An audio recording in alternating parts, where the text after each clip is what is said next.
Donc maintenant, nous passons à la blockchain dans la propriété intellectuelle française.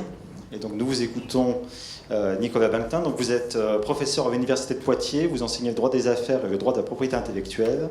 Vous dirigez le Master 2 droit de la propriété intellectuelle et co-dirigez le Master 2 droit de la recherche et valorisation de l'innovation. Et je signalerai que vous avez publié en 2016 chez LGDJ la 4e édition d'un manuel de droit de la propriété intellectuelle et en 2015 un ouvrage consacré à la stratégie d'entreprise et la propriété intellectuelle. Merci monsieur, merci beaucoup au cabinet DDG d'avoir organisé cette réunion riche d'échanges. Merci aux intervenants. Classiquement, quand on est dans un domaine prospectif, plus on avance dans l'après-midi, plus on a l'impression qu'on va répéter ce qui s'est dit. Donc les présentations techniques ont été riches, la présentation de Vincent aussi, la présentation de Pierre l'était tout autant. Et comme la propriété intellectuelle, c'est du droit spécial et qu'on vient de voir, il faut essentiellement s'appuyer sur le droit commun, eh bien on va simplement se poser la question de savoir est-ce qu'il y aurait d'éventuels conflits ou d'éventuelles adaptations entre le droit commun et le droit spécial de la propriété intellectuelle pour mettre en œuvre la blockchain. 3 champs d'application ont été envisagés par Vincent Fauchou dans sa présentation. Il me semble que ce sont les champs d'application classiques, donc on n'a pas beaucoup d'autres champs pour les envisager. Datation et preuve, circulation du bien ou circulation de la valeur, et je pense qu'on peut trouver des applications intéressantes pour la propriété intellectuelle. Et le problème des contrats est dit contrats intelligents appliqués au champ de la propriété intellectuelle, avec notamment les initiatives des sociétés de gestion collective appliquées à ces domaines. Alors, la propriété intellectuelle, c'est en aval de la création. Donc, il y a toujours un travail intellectuel amont qui doit exister, et on a un rapport factuel qui permet ensuite l'exercice du droit. Donc il y a un acte intellectuel qui permet la création d'un bien qui va être approprié par ces régimes de propriété intellectuelle. Et la propriété intellectuelle, naturellement, cherche à dater le moment où on devient propriétaire avec des solutions qui vont varier d'un régime de propriété à l'autre, selon qu'on ait une procédure administrative pour obtenir son droit de propriété ou qu'on n'ait pas de procédure administrative pour obtenir un droit de propriété. Dans tous les cas, on a un droit de propriété qui a les mêmes qualités, simplement la procédure à suivre pour obtenir la propriété va varier d'un cas à l'autre. Si on envisage la blockchain dans cette situation, eh bien on voit bien que toutes les fois où on a une procédure administrative, la blockchain pourra éventuellement apporter des éléments en amont, mais ne pourra pas nous libérer de la procédure administrative telle qu'elle existe aujourd'hui, même si je suis assez convaincu que la mobilisation des solutions techniques pourrait permettre d'ubériser les offices de propriété industrielle sans perdre réellement de sécurité juridique entre du texte et data mining pour faire le rapport préalable de brevetabilité et puis une inscription d'un marquage du brevet dans une blockchain et éventuellement des smart contracts pour des licences dans des modèles d'exploitation, notamment de standards technologiques. On a des outils qui permettraient d'atteindre à peu près la même sécurité juridique que celle qu'on a aujourd'hui avec la procédure, avec le rapport préalable, l'examinateur et la délivrance par l'office, quand l'office prend la peine au moins de contrôler ce qu'on dépose. Donc les outils sont là et il faut les mobiliser pour essayer d'améliorer le fonctionnement de cette relation créative et puis éventuellement la datation du moment où la création a lieu. Donc on voit bien qu'il y a 2 choses. Le travail collaboratif, la création collaborative et la blockchain, et ça a déjà été évoqué. L'idée, c'est de mobiliser des solutions de blockchain pour être capable d'identifier les contributions de chacun dans le travail collaboratif, pour être capable à terme de réaffecter à chacun la part de la création et concrètement aussi la part de la valeur attachée à la création.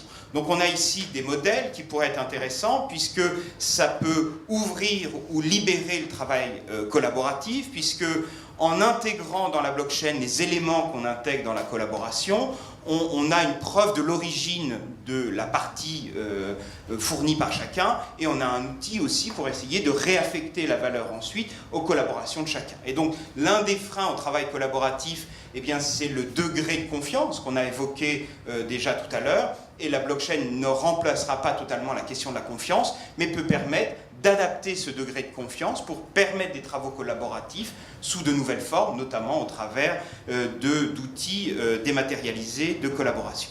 Donc je pense que là, dans l'aval de l'obtention du droit de propriété intellectuelle, on a un outil qui peut faciliter le travail collaboratif et donc faciliter la créativité et la création, ce qui est essentiel, puisqu'il n'y a pas de création, il n'y a pas de propriété intellectuelle.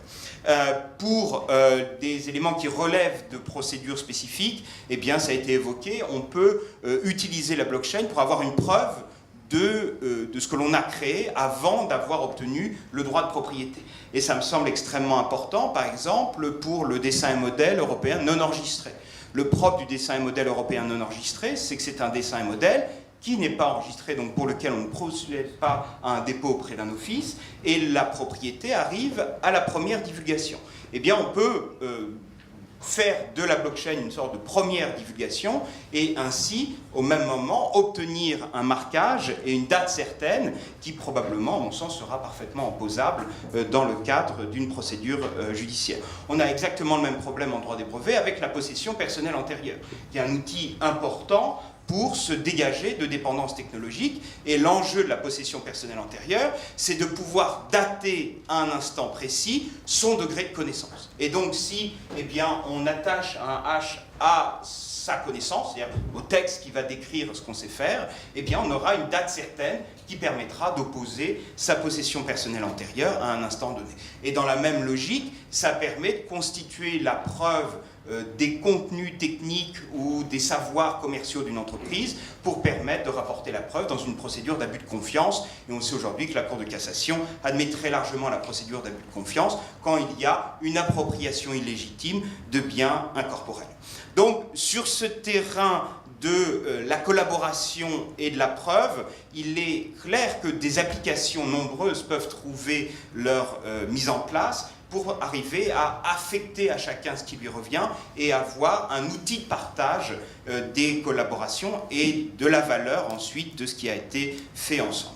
Pour la certification, on vient de le voir, toutes les fois où on a besoin d'une date certaine, ça fonctionnera très bien.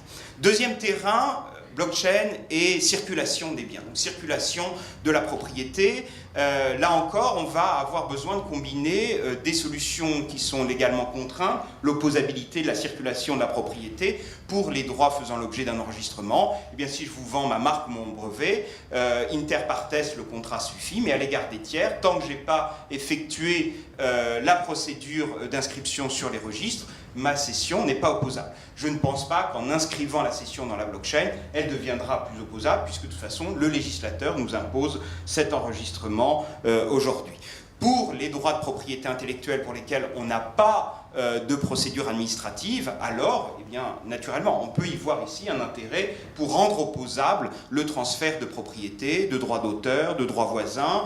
Et là encore, il faudra avoir des lectures probablement limitées, puisque quand vous avez un registre du cinéma et de l'image animée qui vous impose un certain nombre d'actes de publicité, ce n'est pas le droit d'auteur qui vous l'impose, mais si votre œuvre relève du champ d'application du registre, il faudra tout de même faire ces procédures administratives. Néanmoins, il me semble qu'on peut trouver des applications pour le savoir-faire, pour la circulation du savoir-faire.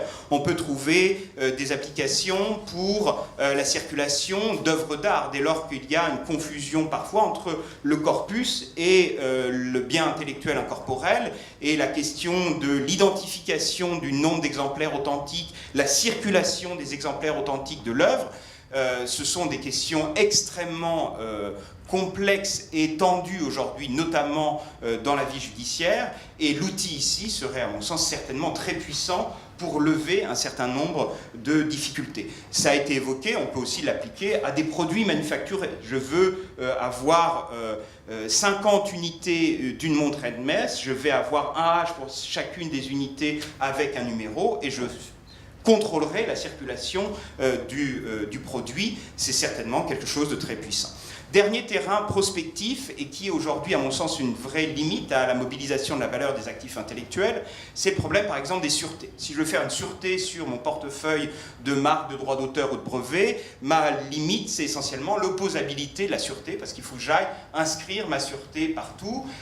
On peut se demander si on ne pourrait pas travailler sur un outil de publicité de la sûreté, un outil de communication, et pouvoir essayer de mobiliser la blockchain blockchain pour faciliter ces droits qui n'emportent pas simplement un transfert de propriété, mais qui ont vocation à permettre d'établir un rang ou un intérêt à l'égard d'un bien intellectuel. Et là, la blockchain, par sa datation, par ses rangs figés, à mon sens, pourrait peut-être être un outil qui allégerait les procédures administratives, qui conserverait une sécurité et qui permettrait donc de mieux utiliser les biens intellectuels dans leur approche économique.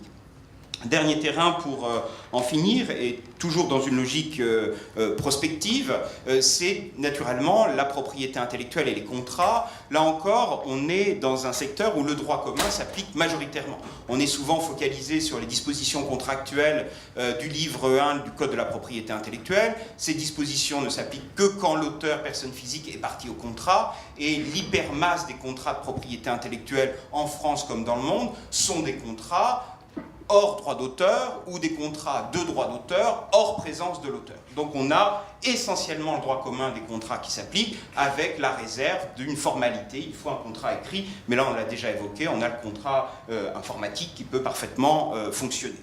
Donc dans ce cadre, l'intérêt de la blockchain, ça va être de mobiliser des outils pour de l'exécution systématique de contrats. Et on a deux grands champs qui viennent immédiatement à l'esprit, la gestion collective en droit d'auteur. On a un modèle de masse et l'intérêt de la blockchain, ça va être probablement de pouvoir cibler au cas par cas les exploitations pour affecter ensuite automatiquement des revenus aux auteurs. C'est une révolution dans la logique de la gestion collective, puisqu'aujourd'hui la gestion collective, elle se base sur des masses, sur des pourcentages, sur des à peu près, et là on propose de passer d'une gestion collective fondée sur l'à peu près à une gestion collective fondée sur le plus fin grammage possible de répartition de la valeur. Ça ne veut pas dire que les auteurs auront plus, puisqu'il faut quand même collecter de l'argent pour répartir, mais ça veut dire que la répartition se fera à l'aune d'une exploitation précise, plutôt qu'à l'aune de ratios, de sondages et d'à peu près tel que ça fonctionne aujourd'hui, même si les sociétés de gestion collective essaient de se rapprocher au plus d'une utilisation réelle des éléments. Donc là, toutes les fois, on aura une automatisation de mode de consommation de biens intellectuels, on pourra obtenir quelque chose, je pense, d'assez intéressant. Et l'articulation des métadonnées des sociétés de gestion collective avec des modèles d'exécution automatique, ça présente un intérêt. Deuxième champ, eh bien, c'est les standards technologiques. Et on est à peu près dans la même difficulté et la même logique que la gestion collective. Il n'y a pas beaucoup d'écart entre avoir besoin de centaines de chansons pour faire fonctionner ma plateforme de musique en ligne et avoir besoin de centaines de brevets pour pouvoir vous proposer un terminal connecté à un réseau qui lui-même ira dans un serveur qui vous proposera d'écouter cette musique en ligne. Et là, on fonctionne par des standards qui mobilisent des centaines de brevets, et là encore, on peut penser que l'exécution automatique de licences de brevets pour les standards pourrait trouver une application dans la blockchain. C'est par exemple l'article 8 de l'accord sur la juridiction unifiée des brevets, qui j'imagine est aujourd'hui plus ou moins morte, vu ce qu'ont dit les Allemands il y a quelques jours. Mais cet article 8 prévoit un modèle de contrat automatique à la décision du propriétaire du brevet. Donc on pourrait tout à fait penser que la mise en œuvre de ce contrat automatique se fasse au travers d'un modèle blockchain. Pour finir et conclure, je pense qu'on a deux points qui relèvent encore de difficultés à la fois juridiques et techniques face à la blockchain. D'abord, on a présenter la blockchain comme quelque chose d'extraordinaire parce que c'est décentralisé. Et dans une logique libertarienne qui est aussi très présente dans cet environnement, eh bien, on s'émancipe de l'État, on s'émancipe du pouvoir central, tout le monde contrôle tout le monde et donc on est libre. Ça reste à voir d'ailleurs si tout le monde contrôle tout le monde, est-ce qu'on est réellement libre? Mais on ne fait pas de philosophie du droit ici. Mais il y a toujours un problème, c'est que si c'est décentralisé, il y a toujours un contrôle. Et il y a besoin d'un protocole qui organise le contrôle de la blockchain. Et il y a donc quelqu'un qui rédige le protocole et qui fait éventuellement évoluer le protocole. Donc la gouvernance de la blockchain, même si elle n'est pas soumise à un État, est une question essentielle qu'il faut arriver à maîtriser et à organiser. si je fais évoluer les règles de la blockchain? Est-ce que c'est simplement l'opérateur économique qui a commercialisé la blockchain qui va décider de l'évolution des règles? Est-ce que je fais une sorte de sondage sur tous les utilisateurs de la blockchain pour savoir s'ils sont d'accord ou non? Est-ce que je peux conserver l'ancien protocole si je souhaite ou me soumettre au nouveau protocole de fonctionnement de la blockchain? Là, il y a une question essentielle de gouvernance, et on peut même penser que si on suit des logiques de blockchain avec des sous-blockchains, comme ça a été proposé pour le Bitcoin, on aura un problème de gouvernance de la chaîne générale et un problème de gouvernance de la chaîne secondaire. Et ce point-là est certainement différent selon que vous êtes dans une blockchain publique ou dans une blockchain privée. Dans la blockchain privée, il y a quelques parties, elles vont s'accorder dans le contrat, et le contrat fixera la gouvernance de la blockchain. Quand vous êtes dans une blockchain publique, eh bien vous perdez cette maîtrise-là, et alors il faut se poser la question de l'évolution de cet outil. Et deuxième point, eh bien c'est l'idée qu'on fera mieux que la blockchain demain, et c'est le problème de l'historique. Et le problème de l'historique en propriété intellectuelle compte. Vincent a tout à l'heure commencé par des peintures du 19e siècle. Le droit d'auteur, c'est toute la vie de l'auteur plus 70 ans. Vous avez vu que Yoko Ono était maintenant co-auteur de Imagine. Donc finalement, en tant qu'œuvre de collaboration, on n'a toujours pas commencé à compter les 70 ans post-mortem pour Imagine. Donc on vient gagner très efficacement, il est mort en 80, c'est ça? Donc on vient de gagner 37 ans d'appropriation d'Imagine, ce qui pour le compte en banque de la famille Lennon est une très bonne chose. Et donc il faut être capable de s'inscrire dans le temps, et dans un temps très très long. Et est-ce que la blockchain va être capable de nous fournir une sécurité juridique qui correspond à cette latence? C'est-à-dire qu'il faut que dans 150 ans, je sois toujours capable de dire les droits d'auteur d'Imagine, ça revient à telle personne, c'est partagé de telle et telle façon. Et ça, c'est un vrai enjeu de la propriété intellectuelle articulée dans la blockchain, et c'est peut-être une des limites de la solution, c'est qu'on n'a pas de visibilité historique, ce qui fait qu'on peut utiliser ça, mais peut-être qu'il faut en parallèle avoir une autre forme d'archive. Ça ne l'exclut pas, et à mon avis ce serait dommage de passer à côté, mais on ne peut pas ne pas se poser la question de la sécurité juridique envisagée à long terme, c'est-à-dire à 50, 100, 150 ans, qui sont des longueurs usuelles du droit d'auteur. Je vous remercie.